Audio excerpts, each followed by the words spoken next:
안녕하세요.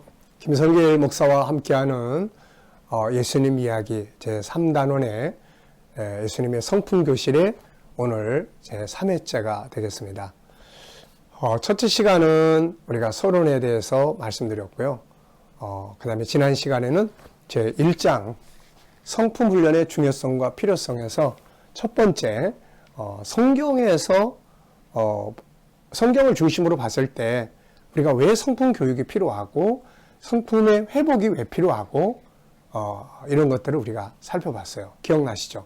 우리 사람 속에는 창세기 1장 27절에 하나님을 닮은 성품이 있고 그 다음에 창세기 3장에 죄성을 가진 성품 두 개의 나무가 있다.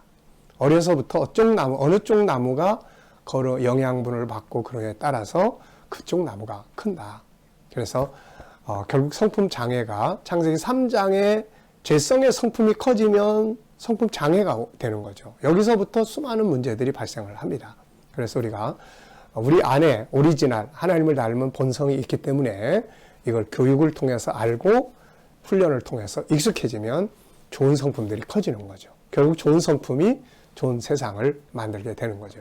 여기에는 이제 교육과 함께 훈련이 필요하고 또 교육, 훈련, 그 다음에 모델이 필요한데 첫 번째 모델은 예수 그리스도고 그 다음에 모델은 바로 부모님들이죠. 주변에 있는 사람들. 그분들이 욕을 많이 하면 욕을 배우고 또 좋은 말을 쓰면 좋은 말을 배우게 되고 그러는 거죠. 자, 그래서 성경적인 입장에서 교육과 훈련이 왜 필요한가 하는 걸 살펴봤고 이 시간에는 두 번째로 제1장의 성품 훈련의 중요성과 필요성의 두 번째 내용으로서 세상이 말하는 성품 훈련의 필요성에 대해서 우리가 살펴보려고 합니다. 자, 이제 교재 3페이지를 한번 보십시오. 성품 훈련의 중요성과 필요성. 자, 우선 성품이라는 게 도대체 뭐냐. 그래서 성경적으로 우리 5가지 성품, 하나님의 성품의 6가지 영역에서는 이 성품이라는 게 거룩성의 두 번째 영역이에요. 우리 거룩성 안에 3가지가 있는데 첫째는 영성, 두 번째는 성품의 영역, 세 번째는 컨설팅의 영역. 이렇게 우리가 이제 분류해서 공부한다고 그랬잖아요. 자, 그래서 여기 보면 이제 성품이라는 게 바로 우리 하나님의 성품에서는 그 영역에 속한 거다. 사전적 의미는 뭐냐? 성품의 사전적 의미는 사람의 성질됨과 됨됨이를 말한다. 이렇게 사전에서 이야기를 해요.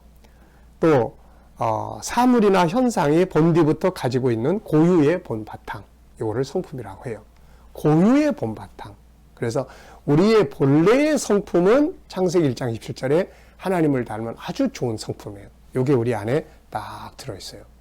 그래서 죄를 짓고 나면 아닌데 깨달아지는 건 거기서 나오는 거예요. 거기서. 그런데 이게 이제 망가져가지고 죄가 들어와서 망가져서 죄성의 안 좋은 성품들이 막 나타나게 되는 거죠. 이거를 참 자기처럼 생각하면 안 돼요. 로마서 7장에서는 이건 내가 아니라고 바울은 부정하고 있다고요. 그래서 우리도 그런 모습으로 이해를 해야 합니다. 자, 인간 속에는 본래부터 가지고 있던 성품, 성질이 2가지가 있다. 첫째는 창세기 1장 27절에서 설명하고 있는 하나님의 형상, 하나님을 닮은 성품이 있고 둘째는 창세기 3장이 시작된 죄성의 성품이 있다. 인간은 이 2가지 성품 속에서 살고 있는 거죠. 일반적으로 창세기 3장에 시작된 죄성의 성품이 더 강하게 사람을 지배하게 되어 인간 세계가 자꾸 악해지고 가정이 파괴되고 불행해지는 거죠. 그래서 필요한 것이 창세기 1장 27절에 하나님을 닮은 진짜 본래의 성품을 개발하고 훈련하고 해야 되는 거죠. 이것이 얼마만큼 회복과 교육이 이루어지는가에 따라 사람의 삶은 달라진다. 예수님의 십자가는 그 성품으로 돌아갈 수 있는 자격을 다시 준 거고요. 말씀은 성경 66권은 그 성품의 내용을 교육해 주는 것이고요. 성령의 감동은 그런 성품을 다시 가지고 살 수 있도록 도와주는 역할을 하는 거예요. 그래서 교육과 훈련 아주 중요합니다. 자, 두 번째입니다. 성품 교육의 중요성에 대해서 이제 일반적 이야기들을 좀 살펴보죠. 성품은 감성 능력을 키우는 요소이기도 하다. 지적 재능이 발전해 성공하는 사람들이 성공 이후에 추락하는 이유는 감성 재능이 부족하기 때문이다.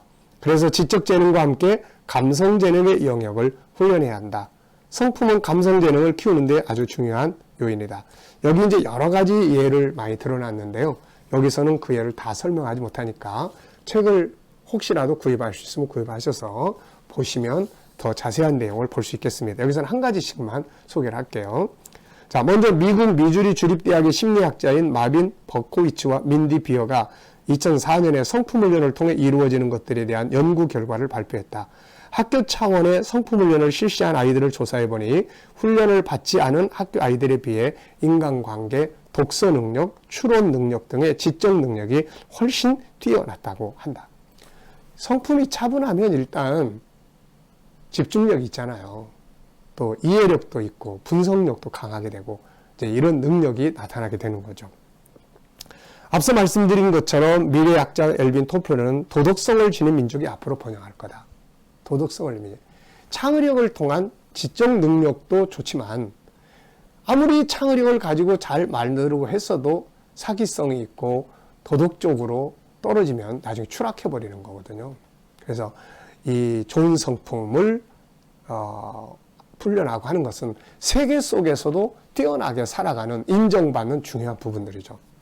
하버드 대학의 심리학자인 스티븐 버글레스는 탁월한 재능을 가지고 있지만 성공을 거둔 후 갑작스레 곤두박질하듯 아래로 떨어진 사람들을 연구해본 결과 기본적 성품이 갖춰지지 않아서 파멸했다고 진단을 합니다. 탁월한 재능, 뛰어난 IQ를 뒷받침할 성품이 온전하지 않았다면 결국 추락할 수밖에 없다는 뜻이죠. 네, 안타깝게도 지적 재능을 키워주는 학원들은 굉장히 많아요. 뭐 피아노 학원, 뭐 영어 학원, 수학 학원, 무슨 학원 많은데 성품을 교육하는 성품 학원. 근데 이런 교육을 하는 학원이 있다면 아마 곧 문 닫을 거예요. 왜냐하면 부모님들이 그런 쪽에 별로 관심을 안 두기 때문에요.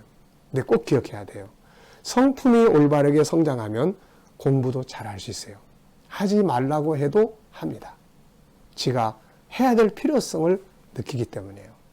네, 그래서 성품 교육이 그렇게 중요하다는 겁니다. 성경에서도 보면 성품 때문에 뭐 사울 같은 사람 교만이라는 성품 때문에 망했죠. 또 솔로몬 같은 사람 결국 방탕한 타락한 그런 성품 때문에 망했죠. 뭐 가인의 성품 폭력적인 성품 때문에 망했죠.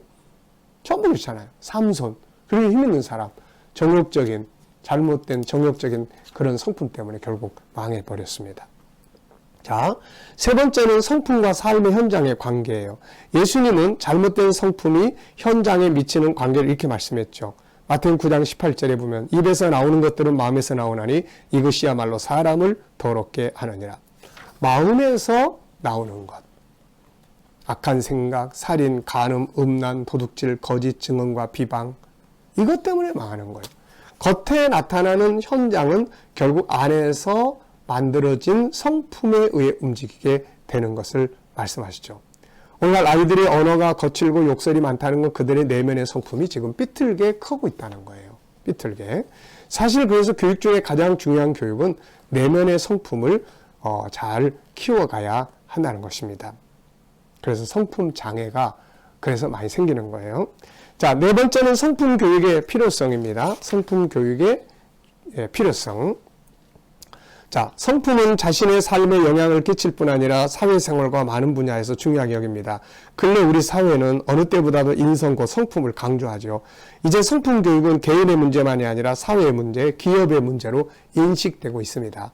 그래서 한국대학교육협의회는 교사 추천서에 인성 및 대인관계 평가 항목을 사용하는 대학이 2015년 35곳에서 2012년에는 50여 곳으로 늘어났다고 발표했어요. 그래서 대학에서는 인성 및 대인관계 평가 항목을 책임감, 성실성, 준법성, 자기주도성, 리더십, 협동심, 나눔과 배려 등의 7개 분야로 정해서 미흡부터 탁월까지 5단계로 평가하겠다고 밝힙니다.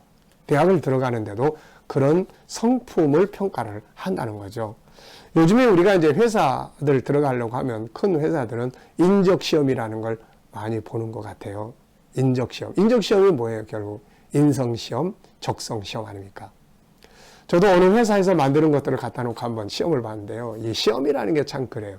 이게 성품이 과연 시험 문제를 가지고 해결할 수 있을까요? 이거. 네.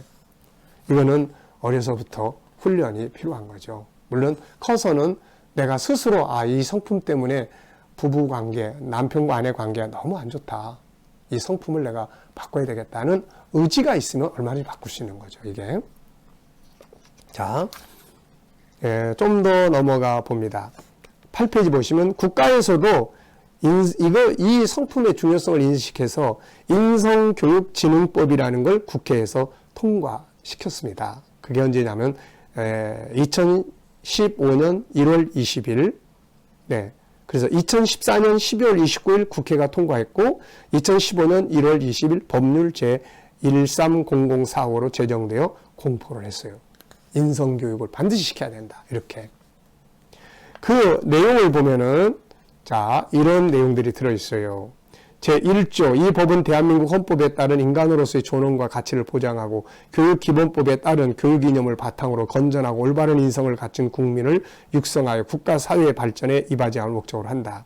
제2조, 이 법에서 사용하는 용어의 뜻은 다음과 같다. 인성교육이란 자신의 내면을 바르고 건전하게 가꾸고 타인 공동체 자연과 더불어 살아가는 데 필요한 인간다운 성품과 역량을 기르는 것을 목적으로 하는 교육을 말한다. 둘째, 핵심 가치 덕목이란 인성교육의 목표가 되는 것으로 예, 효, 정직, 책임, 존중, 배려, 소통, 협동 등의 마음가짐이나 사람 등과 관련되는 핵심적인 가치 또는 덕목을 말한다. 3. 핵심 역량이란 핵심 가치 덕목을 적극적이고 능동적으로 실천 또는 실행하는 데 필요한 지식과 공감, 소통하는 의사소통 능력이나 갈등 해결 능력 등이 통합된 능력을 말한다. 4. 학교란 유아교육법 제2조 제2호에 따른 유치원 및 초등, 중등 교육법 제2조에 따른 학교를 말한다. 학교에서 이제 이거 해야 된다는 거죠. 근데 이게 수학처럼 문제풀이식으로 해서 이게 되는 건가요? 아니에요. 인성교육의 가장 중요한 현장은 학교가 아닙니다. 가정이에요. 가정. 우리가 살아가는 삶에서 이루어져야 돼요. 삶에서. 그래야 그 속에서 인성교육이라는 게 습관화되고 만들어지는 거지. 이게 무슨 학문을 통해서 인성은 도덕은 이렇게 하는 거야. 이런 걸 통해서 되는 것은 아니란 말이죠. 이게. 그리고 학교는 일단 진행해야 될 수업들이 너무 많기 때문에 이런 것까지 세밀하게 하기에는 너무 역부족이에요. 그래서 지식은 많아지는데 성품이 비틀어져가는 이런 일들이 학교 안에서 너무 많이 벌어지고 있고 우리 사회에서 너무 많이 벌어지고 있습니다. 자, 다섯 번째는 성품은 교육을 통해 이루어질 수 있습니다. 왜 그러냐면 앞서 말씀드린 것처럼 우리 안에 오리지널 요소들이 있기 때문에 교육을 통해서 이루어질 수 있는 거예요.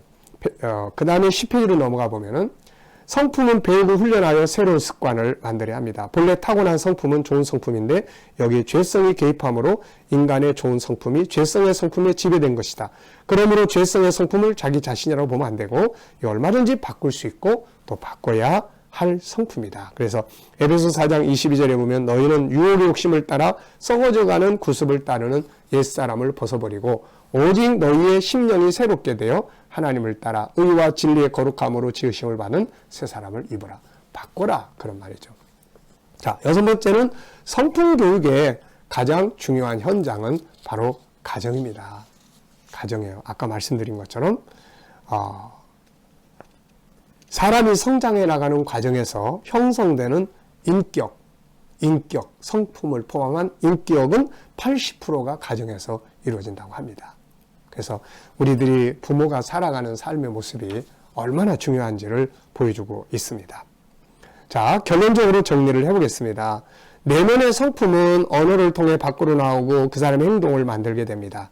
지금 물질 문명, 약육강식의 가치 속에서 인간의 성품은 점점 사나워지고 타락되어 가죠. 결국 이런 성품들은 가족관계를 파괴시키고 자신의 인생뿐만 아니라 다른 사람의 인생까지도 파괴하고 수많은 갈등과 분쟁과 사건들을 만들어내고 있어요. 그래서 바울사도는 디모데후서 3장 1절 이하에서 고통하는 때가 온다. 그거 보면은 성품이 다 파괴되어 있는 세상이죠, 이게. 그래서 지금은 그 어느 때보다도 성품을 키우고 회복하고 해야 되는 그런 시대를 살고 있습니다. 자, 13페이지 보시면 성품 점검해 보기가 한 번 있습니다. 자, 지금 자녀를 키우고 있는 부모인 나의 성품 어떤가? 좋은 성품들이 많이 나타나는가? 아니면 나쁜 성품들이 더 많이 나타나고 있는가? 원인은 무엇이며 결과는 어떻게 나타나는가? 스스로 생각해 바꿔야 할 성품은 무엇이라고 생각하는가?